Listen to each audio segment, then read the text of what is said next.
Hai, Assalamualaikum dan salam sejahtera. Aku Asri MY. So, bagi anda yang baru menjengah ke channel ini, jangan lupa klik like dan juga subscribe video ini.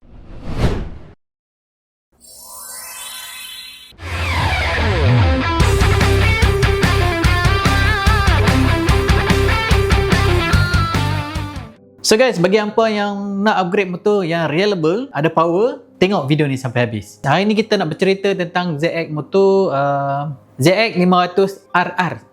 So guys, baru ni aku ada turun ke kilang Enforce untuk test ride motor-motor baru yang akan dilancarkan auto show di Maib Seberang pada bulan 5 insyaAllah. So salah satu motornya adalah ZX 500 RR. Kenapa ZX motor ni trending? Semuanya gara-gara Valentine The Base kategori Super Sport memenangi perlumbaan di Portugal WSBK bagi kategori WSSP.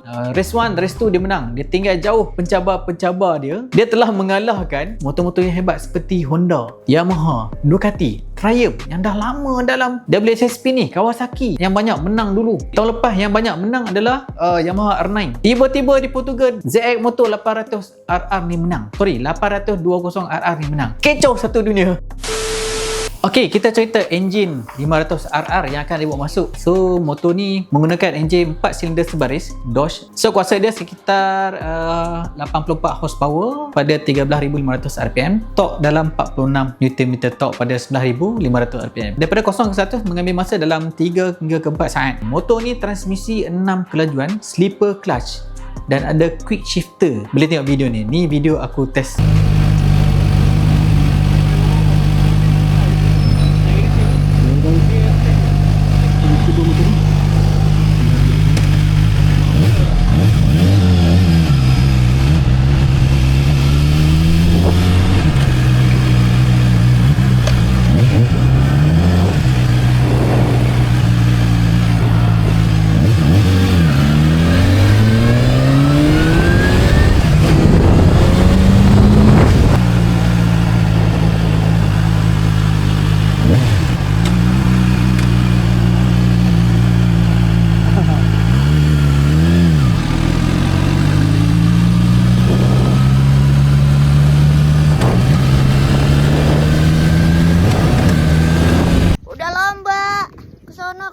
Kesana kemari.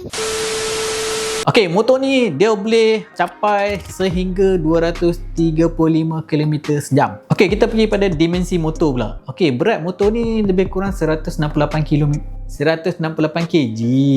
Ringan je. Tempat duduk dia tinggi paras dalam 795 mm hingga 800 mm. So memang sesuai lah bagi orang Asia ni yang ketinggian dia lebih kurang macam aku ni 160 lebih kurang kan. Tangki dia 15 liter. Okey, kita nak cerita teknologi pula pada motor ni. Motor ni transmisi 6 kelajuan, slipper clutch dan ada quick shifter atas dan bawah. So beli motor ni tak payah tambah-tambah quick shifter. Okey, motor daripada China kalau tak ada sistem elektronik yang canggih tak lengkap lah. So motor ni dia dilengkapi dengan 6 assist IMU, cornering ABS dan juga traction control. Okey, motor China kalau tak ada teknologi terkini memang tak sah. Dashboard macam biasa, RTFT berwarna 5 inci. Dia ada mode boleh adjust, mode street, ada track, ada mode track. Lepas tu dia ada lean angle. Kita boleh check berapa kita punya angle cornering tu. Selain tu dia datangkan juga dengan steering damper. Dah siap damper dah, tak payah pasang. Okey, lampu dia pula kita tengok depan belakang, lampu semua LED. Depan belakang LED, lepas tu di belakang ni dia berbentuk Z. Kalau tak tunduk udang, bukan sport bike kan. So rekaan fairing dia yang tajam ni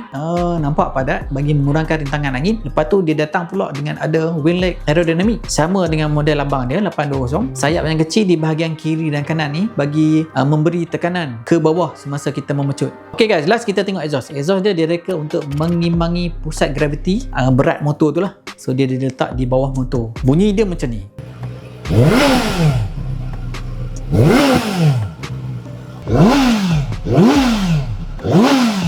Okey, kita tengok speed arm dia. Motor ni datang dengan single speed arm. Kenapa single speed arm? Berdua kan lebih baik. Okay, last guys.